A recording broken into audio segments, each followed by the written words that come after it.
The crystal chandeliers of the Sterling Club gleamed like frozen stars, casting sharp reflections over a table worth more than most people's annual salary. Billionaire Richard Sterling sat at the center, flanked by politicians, investors, and cameras. Every gesture he made carried the weight of power and the cold precision of a man who believed the world existed to serve him. At the far end of the room, Emily Carter, the new waitress, balanced a silver tray with trembling hands. It was her first shift. Her name tag was slightly crooked, and her eyes, green, watchful, betrayed both fear and something else. Purpose. "Careful with the wine," her supervisor had whispered. "That bottle costs more than your rent." But as Emily approached the table, the unthinkable happened. The stem of the glass slipped. A dark red splash bled across the billionaire's immaculate white sleeve. The room froze. Every sound, clinking cutlery, low laughter, whispered deals, evaporated into silence. Richard looked down at his arm, then up at her. "Do you have any idea what this costs?" His voice was low, but it carried through the room like a blade. "You think incompetence is acceptable because you're new?" Emily opened her mouth to apologize, but the words refused to come. Her fingers tightened around the tray and she bowed her head. "Look at me when I'm speaking," he said. And she did. For a split second, their eyes locked. And Richard felt something he hadn't felt in years. Unease. There was no fear in her gaze. Only quiet defiance. The cameras from a nearby table clicked. A few diners recorded the scene on their phones. Somewhere in that crowd, an image of a billionaire berating a waitress was about to go viral. But Emily didn't flinch. Instead, she reached for the napkin on the table, and that's when it happened. As she moved, a brown folder slid from beneath her apron, landing softly at his feet. Richard frowned. "What's that?" Her pulse quickened. "Just work papers." But it wasn't. The folder had a small embossed logo, one Richard recognized instantly. His own company's crest. The air thickened. The investors looked at him, waiting for a reaction. Richard bent down slowly, his polished cufflinks glinting in the chandelier light. He picked up the folder and turned it over. There, faintly visible through the paper, was a document header. "Sterling Industries. Confidential." "Where did you get this?" he demanded. Emily hesitated, her lips parting in silent panic. Then, in a whisper barely audible, "Your son wanted you to see it." The color drained from Richard's face. Across the table, someone whispered, "His son?" The billionaire straightened, clutching the folder. For the first time, the room saw fear flash behind his eyes. He stepped closer to her, voice sharp but trembling. "What did you say?" Emily met his stare, her voice steady now. "He told me to give it to you, if anything ever happened to him." And just like that, the empire built on control began to tremble. The silence after Emily's words was deafening. Forks hovered mid-air, conversations died, and every pair of eyes in the Sterling Club fixed on the billionaire whose world had just cracked. Richard Sterling, a man worshipped and feared in equal measure, stood frozen. His hand gripped the folder so tightly that his knuckles turned white. His son. The phrase echoed in his mind like an accusation. Security guards appeared almost instantly, their earpieces buzzing. "Sir, should we?" He cut them off. "No one moves. Not yet." Emily's throat went dry. Every instinct told her to run, but her legs felt cemented to the marble floor. Richard's gaze was no longer angry. It was searching, dissecting. He leaned closer, lowering his voice to a whisper only she could hear. "You're going to tell me exactly what this is, and what my son has to do with it." But Emily didn't answer. She simply looked at the folder clutched in his hand. Not here. For a moment he considered firing her on the spot. But curiosity, mixed with dread, won. He motioned for his assistant. "Clear the dining room. Now." Within minutes the guests were ushered out, murmuring rumors like sparks ready to ignite the internet. When the last door closed, Richard turned back to her. The air was heavy with the scent of spilled wine and fear. He opened the folder. Inside were neatly arranged documents, financial statements, encrypted emails, and black and white photos of offshore accounts connected to Sterling Industries. The words, "illicit transfers and government contract misuse" burned on the page. Richard's pulse thundered in his ears. "Where did you get these?" Emily hesitated, then said softly, "Ethan gave them to me. 3 months ago." His stomach dropped. Ethan, his only son, the boy who had walked out of his life after their last argument, vowing never to return. "That's impossible," Richard snapped. "Ethan's abroad, studying. He wouldn't—" But Emily's eyes told him otherwise. She reached into her pocket and pulled out a small USB drive, sliding it across the table. "He said if I ever saw your name on the news again, I'd know it was time." Richard stared at it, the weight of dread pressing against his chest. "Time for what?" "To tell the truth," she said. The folder's pages fluttered as if stirred by an invisible wind. Richard's empire, his billions, his reputation, his carefully constructed image, suddenly felt paper-thin. He closed the folder slowly. "Do you know what happens to people who try to expose men like me?" Emily's answer was calm, almost eerie. "Yes. That's why he trusted me." For the first time, the billionaire saw something unsettling in her expression. Not fear, but conviction. He stepped back, eyes narrowing. "Where is my son?"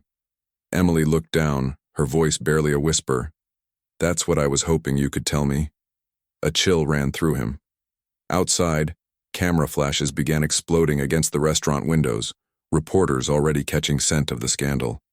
Inside, Richard Sterling realized 2 things. His son was missing, and the key to finding him was standing right in front of him. 3 months earlier, rain hammered against the windows of a quiet Brooklyn coffee shop, the kind of place where no one asked questions, and the music was just loud enough to drown out whispered plans. Ethan Sterling sat in the corner booth, a hoodie pulled low over his eyes. He looked nothing like the son of a billionaire. The dark circles beneath his eyes and the anxious tapping of his fingers made him seem more like a fugitive than an heir. Across from him sat Emily Carter, dressed in the same modest clothes she wore the day she'd applied for her waitress job. She was listening carefully, her brow furrowed, as Ethan slid a thick brown folder across the table, the same one that would one day hit the marble floor of the Sterling Club. "This can't be real," she whispered, flipping through the pages. "These are your father's private financial records." Ethan nodded. "They're not just records. They're evidence." He leaned forward, lowering his voice. "For years, he's been funneling company money into offshore accounts, paying off politicians, buying silence. Everyone thinks Sterling Industries builds renewable energy tech, but half our projects are just fronts for government contracts and dirty money." Emily looked up at him, eyes wide. "Then why come to me?" "Because you don't belong to his world," Ethan said simply. "And because you're the only person I can trust." The words hit her harder than she expected. They'd met only weeks earlier, when she'd served coffee to a quiet young man who always tipped too much and avoided talking about his last name. She thought he was just another lonely rich kid. But there was something in his eyes that day, a mix of exhaustion and hope.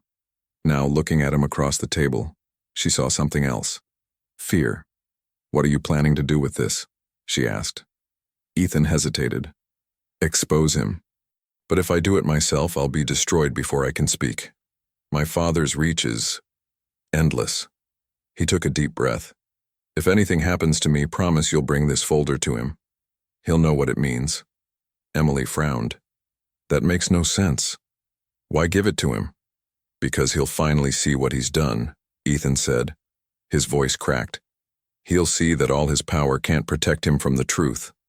Lightning flashed outside, illuminating the fear in his face. "Ethan," she said softly, "you're talking like you're going somewhere." He smiled faintly, but it didn't reach his eyes. "If I disappear, it won't be by choice." The next morning, Ethan Sterling was gone. His apartment was empty, his phone disconnected, his social media wiped clean. And now, months later, as Emily stood in front of his father holding that same folder, she understood the weight of the promise she'd made. Ethan hadn't just vanished. He'd been erased. The rain from that memory seemed to follow Emily wherever she went. Now, 3 months later, she stood in the back hallway of the Sterling Club, Her apron gone, the mysterious folder clutched tightly against her chest. The room buzzed with security radios and muffled conversations. Richard's people were searching for her, questioning staff, trying to contain the chaos he'd just unleashed. She had two choices: run or reveal. The first might save her life. The second might destroy everything, including the one person she was trying to protect. Emily leaned against the wall, her breath trembling. She could still hear Richard's words echoing in her mind. "Where is my son?" If only she knew. She opened the folder again. Inside, the papers no longer looked like just evidence, they looked like a death sentence. Bank transfers, offshore accounts, shell companies under false names, all tracing back to Richard's empire. But one document stood out, printed on faded letterhead. Sterling Biotech Division, Project Atlas. She didn't understand most of it, but one phrase made her blood run cold. Subject: termination approved. Before she could read more, a sharp voice broke through the hallway. "Miss Carter." She turned. Two security guards blocked the exit. Behind them, Richard Sterling approached slowly, his expression unreadable. "You've caused quite a scene," he said, his tone calm but laced with danger. "I should have you arrested for theft." Emily didn't move. "You can try." For a moment, something flickered behind his eyes. Respect, maybe, or curiosity. "You're braver than I expected." He gestured toward a nearby office. "Come with me. We're going to have a conversation. Privately." She hesitated. "And if I refuse?" He smiled thinly. "Then I'll make sure you disappear faster than my son did." The words hit her like a slap. He knew how to wound, how to intimidate, but he didn't know the truth. That same arrogance had blinded him to the danger Ethan was in. Inside the office, the lights dimmed automatically, revealing a skyline that glowed like molten gold beyond the glass. Richard motioned to the chair across from him. "Sit." Emily remained standing. "Your company's funding something called Project Atlas." "What is it?" Richard froze. His face, for the first time, lost its mask of control. "How do you know that name?" "Because it's in your son's folder." The silence stretched long and sharp. He walked slowly to his desk, poured himself a drink and stared into it. "You have no idea what you're playing with, Miss Carter." "Then tell me," she said, "because the last person who tried to find out vanished." Richard looked up and his voice dropped to a whisper. "You think Ethan's the victim in all this?" Her heart pounded. "What do you mean?" He took a step closer, his shadow falling over her. "Project Atlas wasn't my secret," he said. It was his. The name Project Atlas hung between them like a live wire. Emily stared at Richard, disbelief tightening in her chest. "His secret? That's impossible. Ethan was trying to expose you." Richard turned toward the wall of screens behind his desk, each displaying real-time security feeds from every corner of the Sterling Empire. Offices, factories, laboratories. One screen, however, was dark. He tapped a button. The monitor flickered to life, showing a frozen image from 3 months ago. "Watch," he said quietly. The footage began to play. It was grainy, recorded from a camera inside one of Sterling's private research facilities. Emily leaned closer. The timestamp read March 12th, 2:47 a.m. In the video, two figures moved down a narrow corridor. One of them was Ethan Sterling. The other, she gasped, was herself, except she had no memory of it. Her knees nearly buckled. "That's not possible." Richard's expression was unreadable. "This footage was recovered 2 days after Ethan disappeared. My security chief flagged it but never gave me a clear answer." He paused. "Now I understand why." Emily shook her head. "That can't be real. I never went to that facility. I didn't even know it existed." Richard zoomed in on the footage. The Emily on screen was carrying the same brown folder, walking beside Ethan, who looked pale, nervous, and desperate. He turned to her on the screen and handed her something small, metallic. The camera caught just one word from his lips before static swallowed the sound. "Run." Then the image glitched and vanished. The room fell silent, except for the distant hum of the city below. Richard turned toward her, his voice low and dangerous. "You expect me to believe you have no memory of this?" "I swear I don't," she said, panic rising. "I met Ethan in a coffee shop. That's it. I don't know what this is." He stepped closer. "Then who the hell was that?" Emily backed away, her mind spinning. Every memory of Ethan replayed, his eyes darting toward shadows, the way he'd looked over his shoulder every few seconds, the strange sense that he was being followed. Could he have filmed someone else pretending to be her? "Maybe he wanted you to see this," she said suddenly. "Maybe he knew this footage would confuse you." Richard's gaze hardened. "Why?" "Because he didn't trust you, or your people." A muscle in his jaw twitched. He turned back to the monitors, scrolling through archived clips. One by one, the screens flashed with timestamps, each showing different fragments of that same night. In one of them, Ethan argued with a man whose face was obscured by shadow. When the figure turned slightly toward the camera, Emily caught a glimpse of something chilling, a ring, engraved with the sterling crest. She whispered, "That's one of your executives." Richard's expression changed. He knew exactly who it was, and at that moment the power flickered. The monitors went black. A voice echoed through the intercom, distorted and calm. "Stop digging, Richard. You won't like what you find." For the first time in his career, Richard Sterling felt powerless. The man who had built an empire from the ground up now stood in his darkened office, the city's skyline reflected across the blank monitors. The voice on the intercom had vanished, leaving only static. He turned slowly toward Emily, who still clutched the folder as if it were armor. "Someone's inside my system," he muttered. "No one does that unless they're sending a message." Emily's voice trembled. "Who?" Richard didn't answer right away. He walked to the liquor cabinet, poured 2 glasses of scotch, and handed one to her. "If we're going to keep talking, you'll need this." She hesitated but took it. The burn steadied her shaking hands.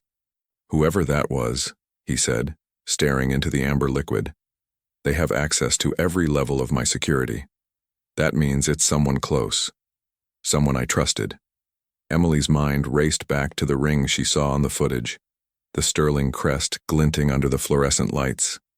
"That man with Ethan, he worked for you, didn't he?" Richard's jaw tightened.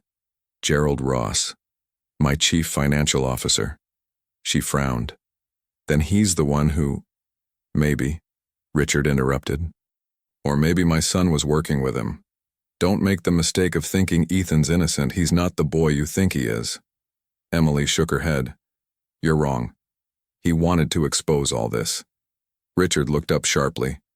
"You keep saying that, but do you know why?" She hesitated. "To stop you." He laughed bitterly. "No, Miss Carter. To replace me." The words hit her like ice water. Richard continued, his tone darkening. "Project Atlas wasn't some dirty side operation.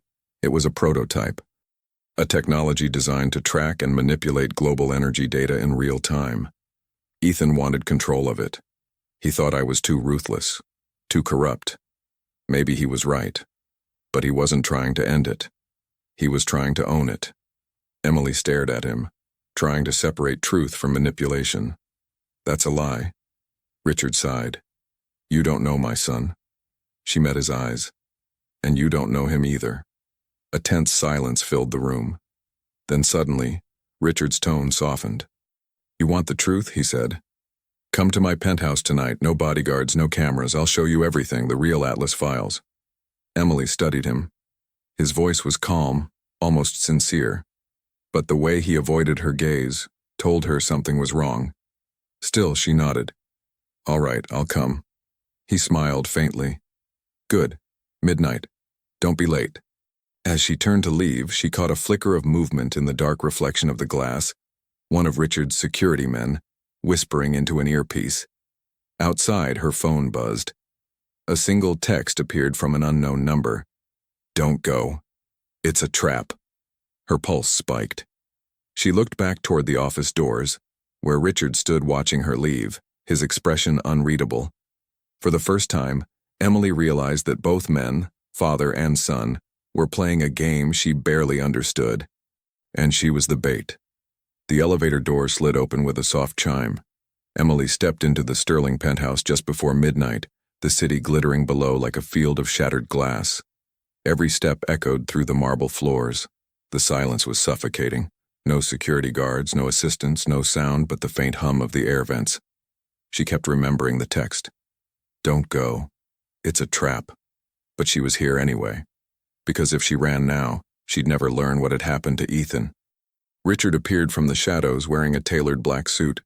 No tie, no smile, just eyes that seemed older, heavier. You came, he said quietly. Emily's voice was steady. You said you'd show me the truth. He gestured toward a long glass table where a laptop waited beside a decanter of whiskey. The brown folder lay open next to it, its pages spread like the wings of something that could no longer be contained. Everything you've been protecting, Richard said. It's time you understood it. She approached the table. The documents looked different in this light, colder, crueler. Each page detailed transfers to shell corporations, encrypted communications between government officials and Sterling executives. But one file name on the laptop caught her eye. Atlas Final.docs. Richard pressed play on a video embedded inside. The footage showed Ethan, alive, sitting in a sterile white lab. His voice trembled as he looked into the camera. If you're watching this, it means my father finally found out, he said. I wanted to stop him, but it's too late. Project Atlas isn't about data, it's about people. Emily leaned closer. Ethan's voice was raw, breaking. They're testing a predictive algorithm, using human behavior to forecast markets, elections, even conflicts. They can simulate entire populations. The folder you found contains the subjects. People who were monitored without consent. I couldn't destroy it alone. The screen flickered. A shadow passed behind Ethan. He turned suddenly, his expression changing to fear. The video cut off mid-breath. Emily looked up at Richard, her heart pounding. You used your company to spy on people? He didn't deny it. It was supposed to protect us. Economic stability, political control. But Ethan thought he could use it better. He wanted to leak it, crash the system. That's why he disappeared. Someone got to him first. She stared at him, realization dawning. Someone from your board. Richard nodded grimly.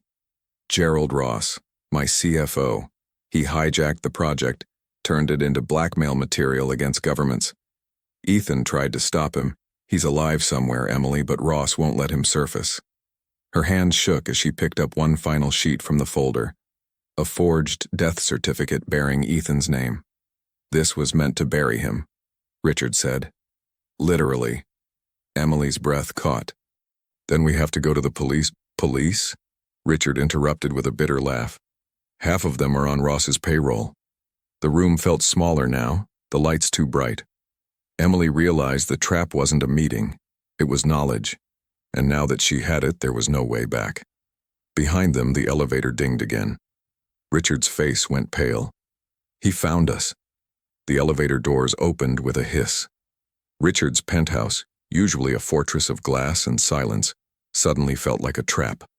From the shadowed elevator stepped Gerald Ross, his silver hair slicked back, his tailored suit immaculate. He walked in with the calm authority of a man who already owned the room. Two armed men followed, their movements precise, mechanical. Evening, Richard, Ross said, his voice smooth as silk. I see you finally opened the folder. Emily froze. Her pulse raced. She could feel Richard's fury rising beside her. You've gone too far, Gerald, Richard said. You forged my son's death. You hijacked Atlas, Ross raised a hand. Please spare me the dramatics. Atlas was never yours. It was mine the moment you lost control of your conscience. He stepped closer, studying Emily. And you must be the girl with the folder. Ethan mentioned you in his files. I should thank you.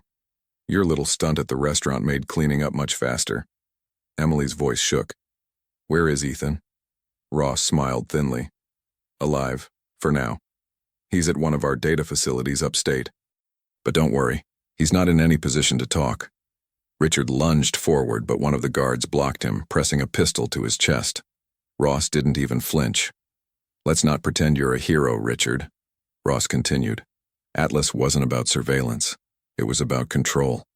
You built the system that could predict behavior, influence markets, even manipulate elections. And then your son decided to save the world by stealing it. He turned to Emily. Ethan's naive idealism would have collapsed economies. Millions would have suffered. I did what had to be done. Emily's hands tightened around the folder. So you killed him? Ross smiled. Not yet. Richard's rage finally cracked through his composure. You won't touch him again. Richard, Ross said softly, you forget who made you rich. You forget who buried your scandals. You're alive because of me. Don't start believing you can play the saint now. And for a long moment the two men stared at each other, power against power, guilt against guilt. Then Emily did something neither of them expected. She reached across the table, grabbed the USB drive from the folder, and slipped it into her pocket. Ross's eyes flicked toward her. What do you think you're doing, Miss Carter? Finishing what Ethan started. Before Ross could react, she slammed the laptop shut and bolted for the balcony door. A guard lunged, but Richard grabbed the man's arm, twisting it until the gun clattered to the floor. A shot rang out, shattering a glass sculpture. Emily burst through the balcony doors, the cold night air slapping her face. The city stretched below like an ocean of light. Behind her, Ross's voice cut through the chaos. You can't hide, girl. Every camera in this city belongs to Atlas. I'll find you before sunrise. She didn't look back. She climbed onto the fire escape, gripping the folder to her chest as alarms began to blare. Inside, Richard turned to face Ross one last time. If you hurt her, he said, you'll lose more than your company. Ross smiled faintly. You already lost everything, Richard. The next second a gun went off, and the penthouse lights went dark. The shot echoed through the night like thunder rolling through glass. Emily froze on the fire escape, the city lights spinning below her. Then, silence. No more shouting, no footsteps. Just the cold wind biting her skin and the weight of the folder pressed against her heart. Richard, she whispered, staring back at the penthouse window. But no one appeared. Red and blue lights flashed in the distance. Security, police, or something worse. She climbed down the iron stairs, boots clanging against metal, every sound amplified by fear. When she reached the alley, a black SUV screeched to a stop. The window rolled down just enough for her to see a familiar face. Ethan. Her breath caught. He was alive, pale, thinner, eyes wild with exhaustion, but alive. Get in, he shouted. She hesitated for half a heartbeat, then jumped inside. The car sped away, tires screaming on wet pavement. Inside, Ethan gripped the wheel like it was the only thing keeping him anchored to reality. You shouldn't have gone there, he said. Ross has people everywhere. Emily's voice broke. He said you were dead. I was supposed to be, Ethan muttered. Ross staged everything, the certificate, the reports, even my body double. I escaped before they could finish the job. Emily opened the folder. Your father showed me the Atlas files. He said Ross hijacked it. Ethan's knuckles whitened. Atlas was supposed to help predict market collapses, to stabilize economies before they failed. But Ross twisted it. He used it to manipulate the system itself, to make collapses happen when it suited him. And your father? She asked softly. Ethan hesitated. He built the machine. Ross just weaponized it. They drove north, leaving the glitter of Manhattan behind. The road turned dark and narrow, lined with bare trees. Ethan's voice dropped to a whisper. We're going to a Sterling facility outside Albany. That's where Ross runs his private servers. If we destroy them, Atlas dies. Emily looked at him, searching for the boy she'd met months ago, the quiet man who dreamed of justice. But what she saw now was something different. A man consumed by purpose, trembling at the edge of obsession. Ethan, she said carefully, if you destroy Atlas, your father's empire collapses.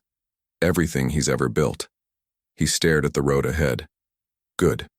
The SUV's headlights cut through fog, revealing a sprawling compound in the distance, a fortress of steel and glass surrounded by motion sensors and guards.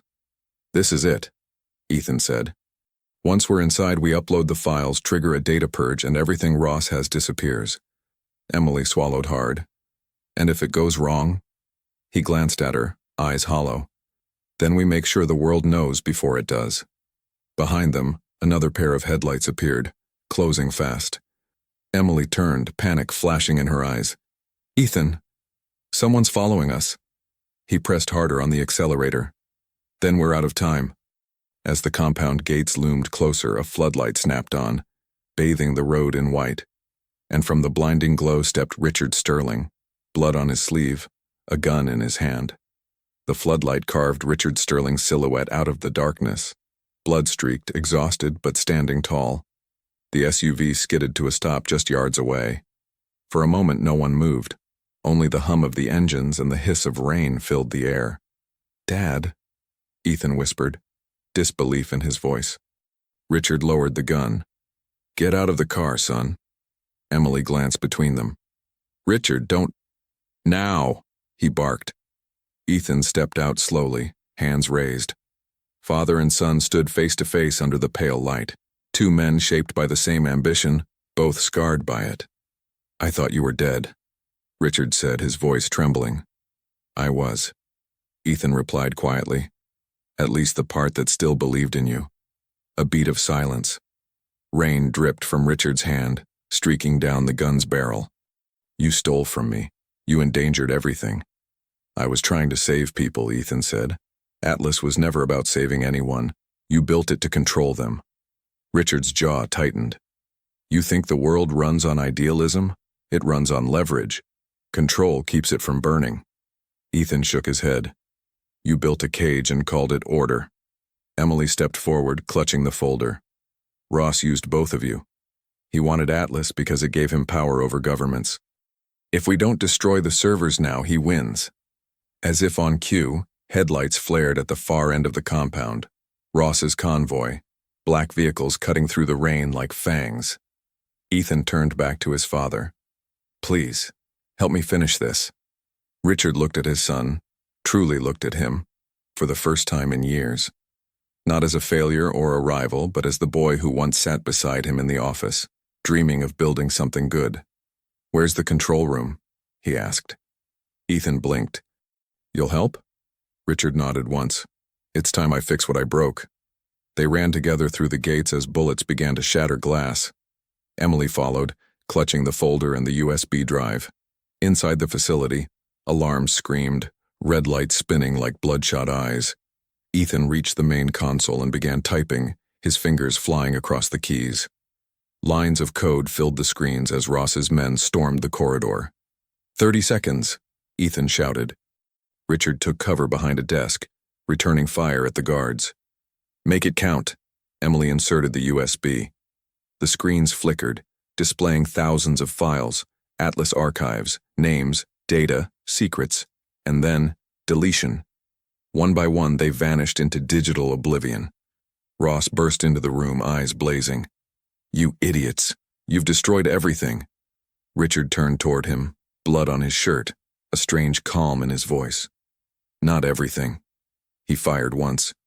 The shot hit the main server core behind Ross. Sparks exploded, flames erupted, alarms howled.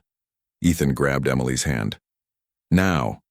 They ran as the system imploded in a burst of light and sound.